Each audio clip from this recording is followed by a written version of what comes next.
Red zone में जमात इस्लामी का धरना, पुलिस ने मुकदमा दर्ज कर लिया। इंसदाद दहशतगर्दी 1 के तहत जमात इस्लामी के रहनुमाओं और कारकुनान के खिलाफ कार्रवाई। रेड जोन में जमात इस्लामी का धरना है, पुलिस ने मुकदमा दर्ज कर लिया। इंसदाद दहशतगर्दी 1 के तहत जमात इस्लामी के रहनुमाओं और कारकुनान के खिलाफ कार्रवाई। आराम बाग थाने में धरने के शुरका के खिलाफ मुकदमा दर्ज कर लिया गया। मजीद जानते हैं उसामा मलिक से। उसामा, बताइएगा। बिल्कुल अक्सर देखिए, जमात इस्लामी का जो है वो गुज़िश्ता रोज़ सिंध असेंबली के बाहर एहतजाज के दौरान हंगामा आराई हुई थी। अब जो है वो उसके वाक़े का मुकदमा सरकारी मुद्दत में थाना आराम बाग में जो है वो दर्ज कर लिया गया है। मुकदमे में इंसदाद दहशतगर्दी एक्ट के समेत मुख्तलिफ दफ़ात जो है वो लगाई गई हैं, जबकि उसमें हंगामा आराई, बलवा, सरकारी काम में मुदाखलत, तशद्दुद, दफ़ा 144 की खिलाफ वर्जी समेत दीगर दफ़ात भी जो है वो मुकदमे में शामिल की गई हैं। तकरीबन 30 से ज़ायद अफराद को जो है वो मुकदमे में नामजद किया गया है, जबकि जमात इस्लामी की जानिब से धरना और एहतजाज की कॉल पर सैकड़ों कारकुनान जो है वो जमा हुए थे। मुकदमे का मतन के मजीद बताना है कि एहतजाज में जमात इस्लामी के मकामी क़यादत की शिरकत, तकरीर के दौरान कशीदगी हुई और पुलिस के मुताबिक एहतजाज में 300 से 325 अफराद मौजूद थे। मुजाहिरीन में मुबैना तौर पर लाठी और डंडों से जो है वो असले से मुसल्लह थे। मुश्तल हुजूम का पुलिस नफरी पर भी जो है वो हमला हुआ। इसी दौरान मुतादिद अफसरान और एहलकार जख्मी हुए। जख्मियों में इंस्पेक्टर राजा मसूद और SHO जो प्रीडी हैं वो भी शामिल हैं, जबकि एक और अमजद भी शामिल है और SHO आराम बाग इंस्पेक्टर शाह फैसल और PC जुहेब भी जो है वो जख्मी हुए। हंगामा आराई के दौरान पुलिस मोबाइल जिसका नंबर है SPG 193 को भी नुकसान पहुंचा और सरकारी गाड़ी के शीशे जो है वो टूट गए थे। पुलिस ने आला हुकाम को आगाह करके इजाफी नफरी जो है वो इस दौरान तलब की और KMC की गाड़ी को भी जो है वो हमले से घेर लिया था। पुलिस की जानिब से मेगाफोन पर मुश्तइल होने के ऐलानात भी किए जाते रहे, लेकिन हुजूम मुंतशिर न होने पर आंसू गैस के शेल किए गए। मौके से 30 बोर के 5 और 9mm के 5 खौल भी बरामद हुए हैं। मुश्तइल हुजूम को मुंतशिर करने के लिए तकरीबन 80 के करीब जो है वो आंसू गैस के शेल भी इस्तेमाल किए गए। जख्मी एहलकारों को जिला अस्पताल मुंतकिल कर दिया गया था। पुलिस जो है वो मजीद भी तहकीकात कर रही है। मुकदमा जो है वो दहशतगर्दी की दफात के तहत दर्ज कर लिया गया है। जी ठीक है, उसामा मलिक अपडेट कर रहे थे, शुक्रिया। जमात इस्लामी के एहतजाज के दौरान 50 से ज़ायद कारकुनान गिरफ्तार। जमात इस्लामी ने आज 10 मकामात पर एहतजाज की कॉल दे दी है। Shahrah Faisal, super highway, national highway, Gulshan Iqbal पर एहतजाज किया जाएगा। मज़ीद जानते हैं सलमान सलीम से। सलमान, आगाह कीजिएगा।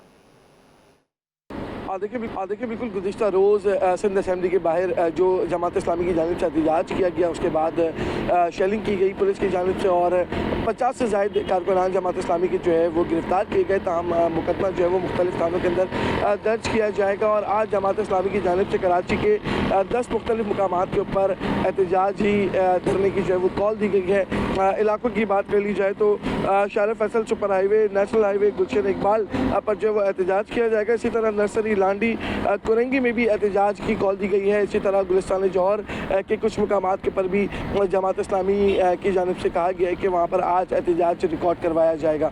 ताहम गुज़िश्ता रोज़ जो सिंध असेंबली के बाहर जमात इस्लामी की जानिब से एहतजाज किया गया और पुलिस और जमात इस्लामी के कारकुनान के दरमियान झड़पें हुई। ताहम शेलिंग भी की गई, उसके अंदर लाठियों का इस्तेमाल भी किया गया, कारकुनान की जानिब से पुलिस के ऊपर पथराव भी किया गया और उसके बाद मुतादिद कारकुनान को गिरफ्तार किया गया। 50 से ज़ायद कारकुनान बताए जाते हैं जिनको गिरफ्तार किया गया है, लेकिन अभी तक मुकदमा दर्ज नहीं किया गया। जो हमारे पुलिस ज़राए हैं वो ये बताते हैं कि इन 50 कारकुनान या इनसे ज़ायद जो गिरफ्तार हुए हैं उनके खिलाफ मुकदमा दर्ज किया जाएगा और आज अगर ये लोग एहतजाज करते हैं तो आज इनके खिलाफ भी जो है वो कार्रवाई अमल में लाई जा सकती है। मुख्तलिफ मुकामात के ऊपर सिक्योरिटी के गैर मामूली इक़दाम जो है वो शुरू किए जाएंगे 1 बजे के बाद और नर्सरी, शाहराह फैसल को ब्लॉक होने से जो है वो कहा गया कि उसको रोका जाए और इसी के साथ साथ कराची की जो मुख्तलिफ इलाके हैं, नेशनल हाईवे, सुपर हाईवे बहुत इंपॉर्टेंट है। अगर वहाँ पर एहतजाज होता है तो शहर की जो ट्रैफिक की रवानी है उसमें काफ़ी खलल पैदा हो सकता है। लेकिन आज इतवार का रोज़ है, ट्रैफिक कम है सड़कों के ऊपर, लेकिन अगर ये 10 मुकामात के ऊपर एहतजाजी धरने होते हैं तो यकीनी तौर के ऊपर ट्रैफिक है वो मफलूज हो जाएगा। जी,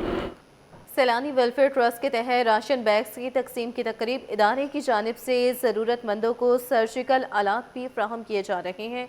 मज़ीद जानते हैं हमारे नुमाइंदे बसीम इफ्तिखार से। बसीम, बताइएगा। आज बिल्कुल सैलानी वेलफेयर ट्रस्ट की जानिब से रमज़ान से कबल एक ज़बरदस्त तकरीब का इनेकाद किया गया है, जिसमें हम देख रहे हैं कि बड़े तादाद में ना सिर्फ राशन तकसीम किए जा रहे हैं, बल्कि ये तकरीब सिर्फ राशन तक महदूद नहीं है, बल्कि ज़रूरतमंदों के हवाले से जो है वो मुख्तलिफ जो ज़रूरी अशिया हैं, जिसमें हम देख रहे हैं कि सर्जिकल जो मसनूआत है, जिसमें ये खुसूसी तौर पर व्हील चेयर्स हैं और बच्चों के जो है वो कान के आले समात हैं, वो तकसीम किए गए हैं। इस वक्त मेरे साथ एक शहरी मौजूद है। ये बताएं कि ये आपको मिली है, आपकी बेटी है, बेटी को पहले बताएं क्या हुआ है, और ये जो व्हील चेयर टाइप मिली है, क्या कहेंगे इस हवाले से, आप कितना खुश हैं?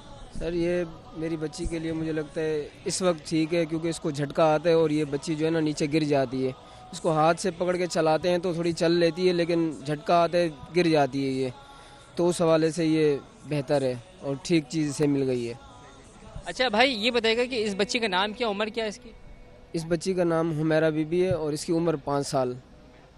जी बिल्कुल, 5 साल है इस बच्ची को सैलानी वेलफेयर ट्रस्ट की जानिब से ये खुसूसी तौर पर जो डिज़ाइन की गई व्हील चेयर ये दी गई है, क्योंकि इस बच्ची को फिट्स पड़ते हैं तो उसकी वजह से फिर इसका जो है वो हालत बुरी हो जाती है। लेकिन ये जो व्हील चेयर मिली है, यकीनन इसके मिलने के बाद ये बच्ची जो है वो आराम से जो है वो चल फिर सकेगी। इसी के साथ साथ मैं दिखाना चाहूँगा कि बड़े पैमाने पर जो राशन की तकसीम के लिए यहाँ पर जो ज़रूरतमंद अफराद हैं, बिलखुसूस ख़वातीन हैं, मौजूद हैं। और इस रमज़ान में सैलानी वेलफेयर ट्रस्ट की जानिब से तकरीबन 1.25 लाख के करीब राशन को तकसीम किया जाना है, जिसका आज पहला मरहला है, जिसमें 10,000 राशन जो है वो तकसीम किए जाएंगे। और इसके साथ साथ इस तकरीब में और बिलखुसूस ये जो मुहिम है, यानी कि ration mega Ramzan ration drive, इसमें जो है वो सैलानी वेलफेयर ट्रस्ट की जो इंतज़ामिया है वो पुरअज़म है कि तमाम तर जो ज़रूरतमंद हैं और ज़रूरतमंद अफराद हैं, मुस्तकीन हैं, उनको जो है वो तनहा नहीं छोड़ा जाएगा। जी, मेयर कराची की हिदायत पर शहर भर में तरक्याती काम तेज़ी से जारी है।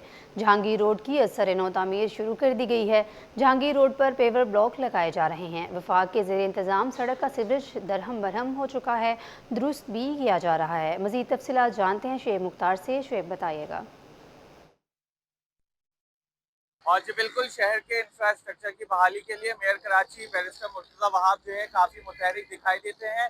इस वक्त मैं मौजूद हूँ वफाक के ज़ेर इंतज़ाम जहांगीर रोड पर। कराची की ये अहम तरीन सड़क है जो गुरु मंदिर से टिनहट्टी की जानिब जाती है, जबकि लियाकताबाद से ये गुरु मंदिर की जानिब जो है वो ये सड़क आती है। यहाँ पर हम देखते हैं सैकड़ों की तादाद में रोजाना की बुनियादों पर लोग जो है वो गुजरते हैं। वफाक के ज़ेर इंतज़ाम ये सड़क जो है गुज़िश्ता कई अरसे से तबाहाली का शिकार थी, जिसका मेयर कराची बैरिस्टर मुर्तज़ा वहाब की जानिब से नोटिस लिया गया। और इस वक्त जो है जहांगीर रोड की बहाली का काम जो है वो तेजी से जारी है। इस सड़क पर हमने देखा माजी में जब जब कारपेटिंग हुई तो चंद ही अरसे बाद जो है ये सड़क दोबारा से सीवरेज का निज़ाम दरहम बरहम होने के बायस जो है तबाहाली का शिकार हो गई। लेकिन इस मरतबा इसको बनाने से पहले जो है यहाँ के सीवरेज के निज़ाम को दुरुस्त करने का फैसला जो है वो किया गया है, जिसके बाद इस सड़क पर अब कारपेटिंग नहीं पेवर ब्लॉक जो है वो लगाए जा रहे हैं। 23 करोड़ की लागत से ये जहांगीर रोड की अहम तरीन जो सड़क है ये बनाने का जो है वो फैसला किया गया है, जिस पर काम जो है दिन और रात जो है वो जारी है। जबकि टारगेट सेट किया गया है कि ईद से कबल जो है यहाँ पर जारी कामों को मुकम्मल कर लिया जाए। 2 लेन की ये सड़क है। एक रास्ता जो है टिनहट्टी से गुरु मंदिर की जानिब जाता है, जबकि दूसरा रास्ता जो है वो गुरु मंदिर से टिनहट्टी की जानिब जो है वो जाता है। काफी अरसे से ये सड़क जो है टूट फूट का शिकार थी, जिसका अब काम जो है वो तेजी के साथ जारी है। इस वक्त भी देखा जा सकता है कि यहाँ पर अमला जो है बल्दिया उस्मा कराची का काम करने में मसरूफ है। और ख़ास बात यह है, शहरियों की शिकायत को देखते हुए मेयर कराची ने वफाक के ज़ेर इंतज़ाम सड़क को बनाने के अहकाम जो है दिए हैं। बैरिस्टर मुर्तज़ा वहाब कहते हैं ये साल तरक्याती कामों का साल है। कराची के शहरियों को सहूलियात फराहम करने के लिए हर मुमकिन इक़दाम उठाएंगे। जी, शुगर के अमराज में मुब्तला मरीज रोज़ा कैसे रखें? पाकिस्तान मेडिकल एसोसिएशन हाउस में आगाही सेमिनार का इनेकाद। माहिरीन ने कहा कि मरीज़ अपने मौलज के मशवरा से रोज़ा रख सकते हैं। इस हवाले से मज़ीद तफसीलात जानते हैं इब्राहिम रिंद से। इब्राहिम बताएगा।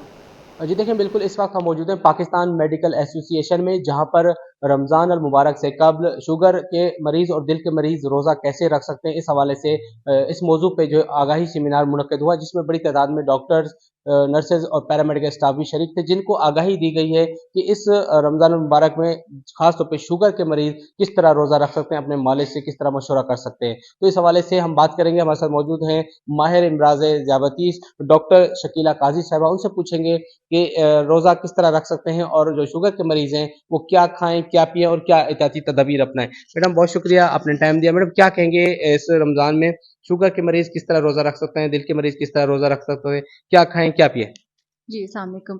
अच्छा, शुगर के मरीज़ों को सबसे पहले तो रमज़ान से पहले अपने डॉक्टर के पास जाना है, जाके अपने मुआलिज को ये बताना है कि वो शुगर के पेशेंट हैं या कल्ब के उनके कल्ब के कोई मसाइल हैं, दिल के कोई मसाइल हैं, तो वो अपने डॉक्टर के पास जाएंगे, अपनी अद्वियात दिखाएंगे, अपने 3 महीने की शुगर का टेस्ट कराएंगे। अगर आपके HbA1c 9 से कम है तो आप सेफली रमज़ान के रोज़े रख सकते हैं। अगर वो 9 से ज़्यादा है और आपकी शुगर्स अनकंट्रोल्ड हैं, यानी कि सुबह की निहार मुँह आपकी बहुत ज़्यादा बढ़ी हुई आती है, खाने के 2 घंटे के बाद आपकी शुगर्स बहुत ज़्यादा बढ़ी हुई आती हैं, तो आप रमज़ान के रोज़े नहीं रख सकते। क्योंकि इस बीच में अगर आप रोज़ा रखेंगे, 15 से 16 घंटे की आप फास्टिंग करेंगे, तो शुगर्स बढ़ भी सकती हैं, शुगर्स लो भी हो सकती हैं और डिहाइड्रेशन की वजह से, पानी की कमी की वजह से आपको दिल के मसाइल और गुर्दे के मसाइल भी बढ़ सकते हैं। तो ये तमाम बातें आपको आपके मौलिद समझाएंगे, आपके ज़ियाबतीस के डॉक्टर समझाएंगे। उनके पास जाएं, अपनी दवाइयों के डोजेज समझें। जो आप इंसुलिन लगा रहे हैं या दवाइयां खा रहे हैं, वो वाकई में आप रमजान में ले सकते हैं या आपका डॉक्टर आपको बताएगा, और किस तरह से लेनी है, कौन सी दवा आपने सहरी में लेनी है, कौन सी दवा आपने अफ्तारी में लेनी है, ये तमाम बातें आपको डॉक्टर समझाएगा। अगर आपको गुर्दे के मसाइल हैं तो रोजा नहीं रख सकते, अगर आपको दिल के मसाइल हैं तो रोजा नहीं रख सकते।